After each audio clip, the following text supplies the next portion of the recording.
Hello friends, कैसे हो। स्वागत है आपका हमारे चैनल में। मैं नंद किशोर सिंह, बायोलॉजी फैकल्टी, स्वागत करता हूं बच्चों बड़े दिनों बाद आज मैं फिर अपने चैनल पे आया हूं और जिस चैप्टर को मैं आज यहाँ पे पढ़ाऊंगा उसका नाम है रिप्रोडक्शन इन ऑर्गेनिज्म।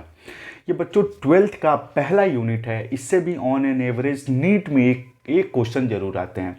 सीबीएसई के पॉइंट ऑफ व्यू से मैं बात करूं तो 5-6 नंबर के क्वेश्चन जरूर आते हैं बच्चों। अगर इस चैप्टर को आप अच्छे से समझ लोगे तो नीट में 4 नंबर, सीबीएसई में 5 नंबर आप 100% श्योर कर लोगे बच्चों। ठीक है बच्चों, तो चलिए स्टार्ट करते हैं बिना टाइम वेस्ट किए। रिप्रोडक्शन इन ऑर्गेनिज्म क्या होता है बच्चों। देखिए, रिप्रोडक्शन इन ऑर्गेनिज्म क्या होता है, अगर इसे आप समझ लिए ना तो आने वाले चैप्टर जितने भी 12th में आपको और आसानी से समझ में आ जाएंगे। तो मैंने रिप्रोडक्शन का डिफिनीशन बहुत बार समझाया है, फिर एक बार और समझाते हैं और इसमें जितने भी कंसेप्ट हैं आज उसे अपन पढ़ेंगे। ठीक है बच्चों, देखो रिप्रोडक्शन की मैं अगर डिफिनीशन आपको बताऊं,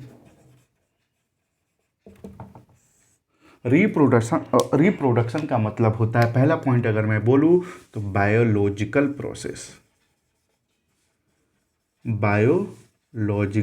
प्रोसेस बच्चों। ठीक है, दूसरा पॉइंट अगर मैं बोलूं तो ये कौन सा प्रोसेस है, कॉन्टिन्यूअस प्रोसेस। कौन सा प्रोसेस, कॉन्टिन्यूअस प्रोसेस। ठीक है, बायोलॉजिकल प्रोसेस तो है, ये आपको पता है। कॉन्टिन्यूअस क्यों है, क्योंकि ये स्पीसीज को मेंटेन करता है। ये स्पीसीज जो इनकी होती हैं उसको इंक्रीज करते रहता है और इसका जो प्रोसेस होता है कंटिन्यू चलते रहता है। जैसे कि अगर आपके बच्चे होंगे तो उनके भी तो कोई बच्चे होंगे ना, तो ये प्रोसेस कंटिन्यू चल रही है, इसीलिए अपन बोलते हैं रिप्रोडक्शन जो होता है कॉन्टिन्यूअस प्रोसेस होता है बच्चों। ठीक है, अब देखो रिप्रोडक्शन 2 प्रकार के होते हैं बच्चों। कौन कौन, एक होता है एसेक्सुअल और दूसरा होता है बच्चों सेक्सुअल। ठीक है, अब इन दोनों को समझते हैं, एसेक्सुअल और सेक्सुअल में डिफरेंस क्या है बच्चों। ठीक है, देखो एसेक्सुअल में रिप्रोडक्शन के लिए एक पेरेंट की जरूरत होती है, उसे अपन बोलते हैं यूनिपेरेंटल,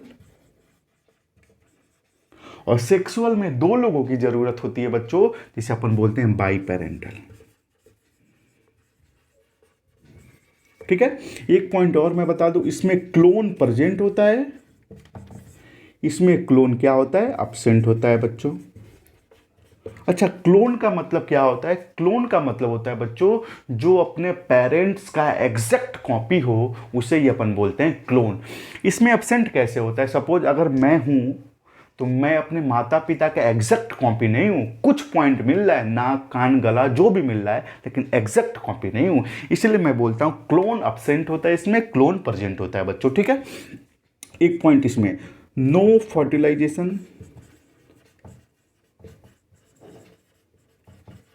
इसमें फर्टिलाइजेशन होगा, इसमें नो गैमेट फॉर्मेशन और इसमें होगा बच्चों। ठीक है, ये छोटा सा डिफरेंस है, इसको अपन लोग को अच्छे से समझ लेना है। एसेक्सुअल में यूनिपेरेंटल, एक पेरेंट की जरूरत होती है, और इसमें बाई पेरेंटल मतलब कि 2 पेरेंट की जरूरत होती है बच्चों। ठीक है, क्लोन प्रेजेंट होता है, इसमें क्लोन अब्सेंट होता है। क्लोन मतलब कि जो माता पिता का, पेरेंट्स का एग्जैक्ट कॉपी है बच्चों। ठीक है, फर्टिलाइजेशन इसमें नहीं होगा, इसमें गैमेट फॉर्मेशन नहीं होगा, लेकिन इसमें दोनों सिस्टम होगा। आई होप कि यहां तक आपको समझ में आ गया होगा बच्चों। अगर यहां से कोई दिक्कत है तो आप मेरे को कमेंट बॉक्स में कमेंट कर देना बच्चों। ठीक है, अब देखिए ये चीज समझने के बाद 2 पॉइंट और समझते हैं, जिसका नाम है लाइफ साइकिल और लाइफ स्पेन क्या होता है। ये आप लोग नोट डाउन कर लीजिए।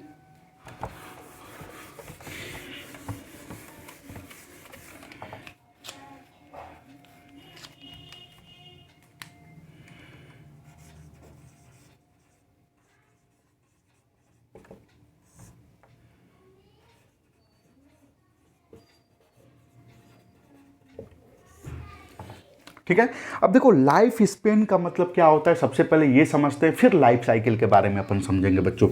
लाइफ स्पेन का मतलब होता है कि जो हमारा बर्थ है, हमारे बर्थ से हमारे नेचुरल डेथ तक का जो पीरियड होता है बच्चों, उसे ही अपन बोलते हैं क्या, लाइफ स्पेन। ठीक है, जो हमारा बर्थ है और बर्थ से नेचुरल डेथ तक का जो टाइम है, उसे अपन बोलते हैं बच्चों क्या, लाइफ स्पेन। मैं एक पॉइंट बोल रहा हूं, नेचुरल डेथ जो हमारा होना चाहिए नेचुरल होना चाहिए। ऐसा नहीं हो कि हम छत से कूद के मर गए, एक्सीडेंट हो गया, किसी के वियोग में मर गए, ये नहीं होगा लाइफ स्पेन का डेफिनेशन। लाइफ स्पेन का डेफिनेशन होता है बच्चों कि बर्थ से लेके नेचुरल डेथ तक का जो पीरियड होता है उसी कंडीशन को अपन बोलते हैं क्या, लाइफ स्पेन।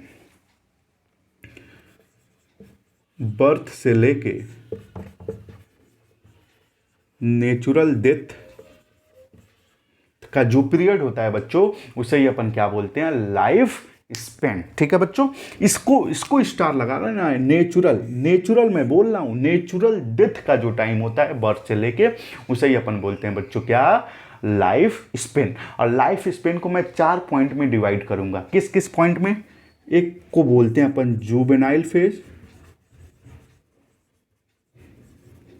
दूसरा होता है मैच्योरिटी फेज, तीसरा होता है एजिंग फेज, चौथा होता है बच्चों क्या, डेथ फेज। ठीक है बच्चों, तो सबसे पहले जुवेनाइलिटी फेज क्या होता है इसे अपन समझते हैं बच्चों। देखो, जुवेनाइलिटी फेज का मतलब होता है जिसमें हम रिप्रोडक्शन की एबिलिटी गेन करते हैं, उसे ही अपन बोलते हैं जुवेनाइलिटी फेज। जैसे कि हमारे बर्थ से लेके हमारे प्यूबर्टी तक का जो टाइम है उसे अपन बोल सकते हैं जुवेनाइलिटी फेज में, अभी जुवेनाइल फेज में अभी।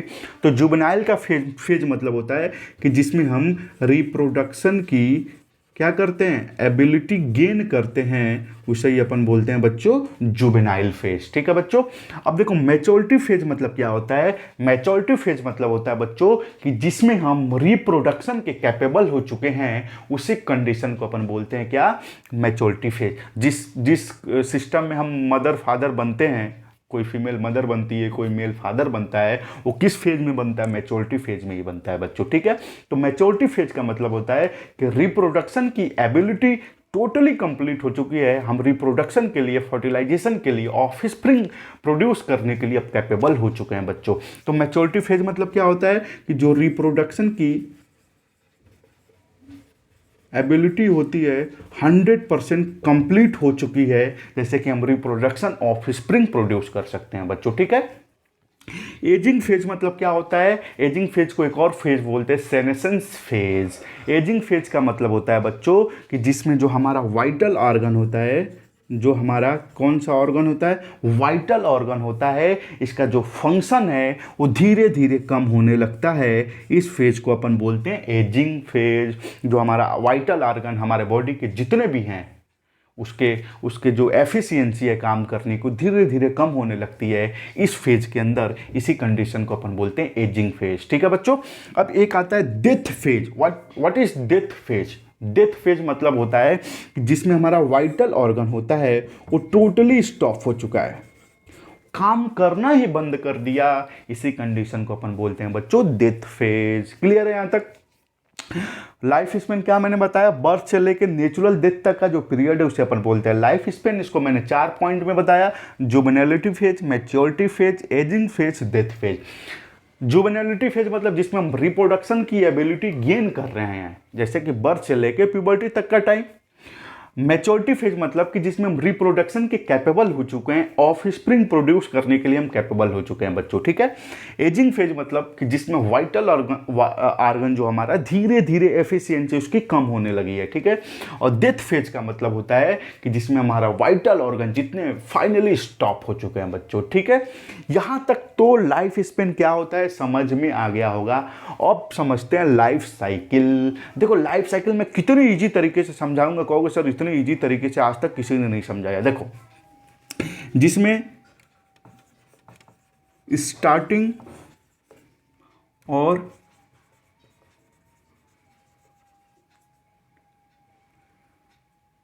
एंडिंग पॉइंट दोनों सेम हो, स्टार्टिंग पॉइंट और एंड पॉइंट दोनों सेम हो, ऐसे कंडीशन को अपन बोलते हैं लाइफ साइकिल। अच्छा, कैसे दोनों सेम होने चाहिए, मैं एग्जांपल से आपको समझाता हूँ। सपोज कि आपके जो पेरेंट्स हैं, ठीक है, माता पिता, आपसे उनके पेरेंट, आपके पेरेंट्स से 2 बच्चे हैं, एक हो गया राम, एक हो गया श्याम बच्चों। ठीक है, अब आगे चल के जब श्याम की शादी होगी तो इसके भी तो बच्चे होंगे ना। तो सपोज इसका कोई मेल चाइल्ड हुआ, ठीक है। तब ये जो श्याम था, ये श्याम भी क्या बन गया, पेरेंट्स बन गया बच्चों। देखो स्टार्टिंग पॉइंट भी पेरेंट्स था, एंडिंग पॉइंट भी पेरेंट्स है बच्चों। मतलब कि जब दोनों पॉइंट सेम हो, ऐसे कंडीशन को अपन बोलते हैं लाइफ साइकिल। क्लियर है। और लाइफ स्पेन मतलब क्या होता है कि बर्थ से लेके नेचुरल डेथ का जो पीरियड होता है उसे अपन बोलते हैं बच्चों लाइफ स्पेन, ठीक है। यहां तक। और जो मैंने आज बेसिक पॉइंट केवल पढ़ाया, ज़्यादा मैंने कुछ नहीं पढ़ाया। यहाँ तक आपको क्या करना है बच्चों, अच्छे से रिवाइज करना है। मैं नेक्स्ट लेक्चर में ए सेक्सुअल रिप्रोडक्शन के जितने भी टाइप हैं, थोड़ा 5-10 मिनट अधिक लगेगा, मैं उसमें पूरे इस लेक्चर को ख़त्म कर दूंगा एनी हाउ, आपको समझा के बच्चों, ठीक है। तो अगर यहाँ तक आपका मेरा वीडियो आपको पसंद लगा हो तो आप मेरे चैनल को लाइक करना, आप मेरे चैनल को सब्सक्राइब करना और इस वीडियो को इतना ज़्यादा स्प्रेड करना, शेयर करना, उन लोगों तक पहुँच सके जिसको इनकी सबसे ज़्यादा ज़रूरत है बच्चों, ठीक है। तो फिर मिलते हैं अपन नेक्स्ट वीडियो में। और अगर मेरे पढ़ाने में कोई भी कमी दिखती हो आपको तो आप मेरा फीडबैक जरूर मेरे कमेंट बॉक्स के अंदर आप कमेंट कर देना। मैं उसको क्या करूँगा, उसको सुधारने की कोशिश करूँगा, मेरे अंदर जितनी भी कमियाँ होंगी बच्चों, ठीक है। फिर मिलते हैं अपन नेक्स्ट लेक्चर में ए सेक्सुअल रिप्रोडक्शन के साथ और उसमें पूरे पॉइंट को खत्म कर दूंगा बच्चों, ठीक है। तो आज के लिए इतना ही, फिर मिलते हैं अपन नेक्स्ट वीडियो में। Thank you so much, bye bye.